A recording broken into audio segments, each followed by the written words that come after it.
अंतर्गत पूरे जिले में कुर्की जब्ती की कार्रवाई की जा रही है और करीब 100 अपराधियों के घर पर जो पुलिस है जेसीबी के साथ पहुंची है और इन सभी 100 अपराधियों को अल्टीमेटम दिया गया था 3 दिन का माननीय न्यायालय में सरेंडर करने के लिए। इन्होंने आत्मसमर्पण नहीं किया है, अतः पुलिस जो है कुर्की जब्ती की कार्रवाई की जा रही है। जिले के सभी 50 थानाध्यक्ष, सभी सर्कल इंस्पेक्टर और सभी डीएसपी इस कार्य में लगे हुए हैं। अभी जो हम खबर आपको सुनाने जा रहे हैं, इस खबर को सुनकर आप भी हैरान रह जाएंगे और आपको बताते चले कि अपराधी तो माय और बाप करके अब बिहार छोड़कर ना सिर्फ भाग रहे हैं बल्कि सैकड़ों की संख्या में अपराधी थाना में सरेंडर कर रहे हैं।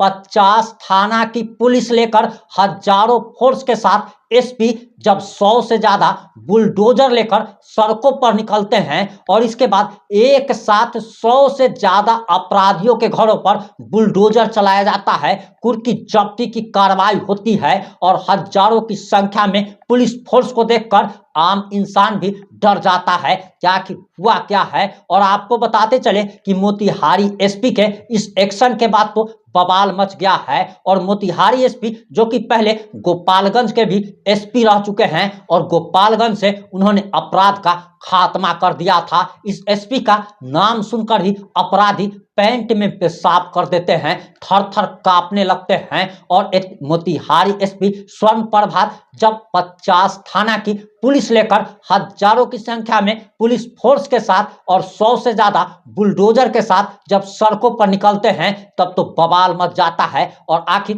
पूरी घटना क्या है, पूरी घटना इस 3 से 5 मिनट की रिपोर्ट में हम आपको बताने जा रहे हैं। नमस्कार, मैं प्रिंस कुमार सिंह और आप देख रहे हैं पॉजिटिव भारत। इस वक्त की सबसे बड़ी खबर मोतिहारी से आ रही है और आगे हम आपको सब कुछ बताएंगे, लेकिन आप सबसे पहले जरा यह वीडियो देखिए। जिले में कुर्की जब्ती की कार्रवाई की जा रही है और करीब 100 अपराधियों के घर पर जो पुलिस है जेसीबी के साथ पहुंची है और इन सभी 100 अपराधियों को अल्टीमेटम दिया गया था 3 दिन का माननीय न्यायालय में सरेंडर करने के लिए। इन्होंने आत्मसमर्पण नहीं किया है, अतः पुलिस जो है कुर्की जब्ती की कार्रवाई की जा रही है।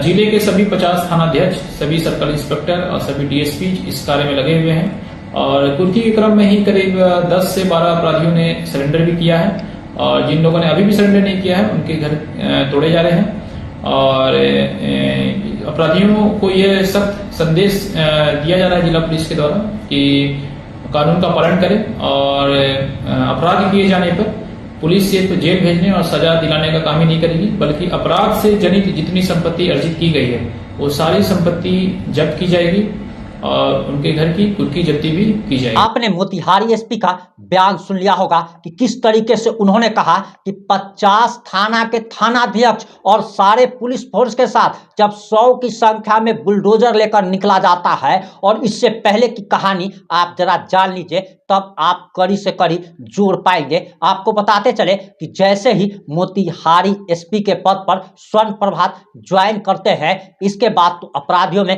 खलबली मच जाती है। वो लगभग 217 अपराधियों की लिस्ट जारी कर देते हैं, उन पर इनाम घोषित कर देते हैं और इन सबको सरेंडर करने के लिए 15 दिन का वक्त दिया जाता है। लेकिन 15 दिन में जब अपराधी सरेंडर नहीं करते हैं तो इन अपराधियों के घर पर कुर्की जब्ती के लिए मोतिहारी एसपी कार्रवाई करते हैं। ना सिर्फ कार्रवाई करते हैं बल्कि युद्ध स्तर पर कुर्की जब्ती की कार्रवाई की जाती है। और क्या आपने बिहार के इतिहास में या फिर देश में ऐसा पहले कभी सुना होगा कि एक दिन में ही 50 थानों की पुलिस के साथ कोई एसपी सड़कों पर 100 से ज्यादा बुलडोजर लेकर निकला हो और 100 से ज्यादा अपराधियों के घरों पर कुर्की जब्ती की कार्रवाई हुई हो? हम जानते हैं कि ऐसा आपने कभी भी नहीं सुना होगा और अगर आपने सुना होगा तो आपने कमेंट करके जरूर बताना है। आपको बताते चले कि मोतिहारी एसपी से तमाम जिलों के एसपी को सीखने की जरूरत है।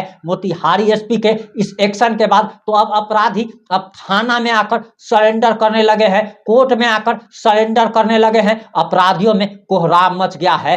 और इतना ही नहीं बल्कि बताया तो यहां तक जा रहा कि अपराध के जरिए इन्होंने जो भी संपत्ति कमाई है उन तमाम संपत्ति को भी अब सरकार अटैच करने जा रही है। अटैच का मतलब ये होता है कि उनकी जितने भी घर, गाड़ी, घोड़ा, जमीन, जो भी संपत्ति, बैंक बैलेंस है, सबको समाप्त कर दिया जाएगा। और समाप्त का ऐसा होगा कि इन सब का नामो निशान मिटा दिया जाएगा और अपराधियों ने जो पैसा कमाया था वो पैसा अब सरकार के पास चला जाएगा। जमीन की नीलामी हो जाएगी, उनके घर की नीलामी हो जाएगी, उनके गाड़ियों की नीलामी हो जाएगी। आपको क्या लगता है कि मोतिहारी एसपी के इस एक्शन से तमाम जिलों के एसपी को सीखना चाहिए? आपको क्या लगता है कि इस तरीके से क्या अपराध को खत्म किया जा सकता है? आप जो भी सोचते हैं, जैसा भी सोचते हैं, अपनी प्रतिक्रिया जरूर दीजिएगा। जुड़े रहें हमारे साथ। जय हिंद, जय भारत।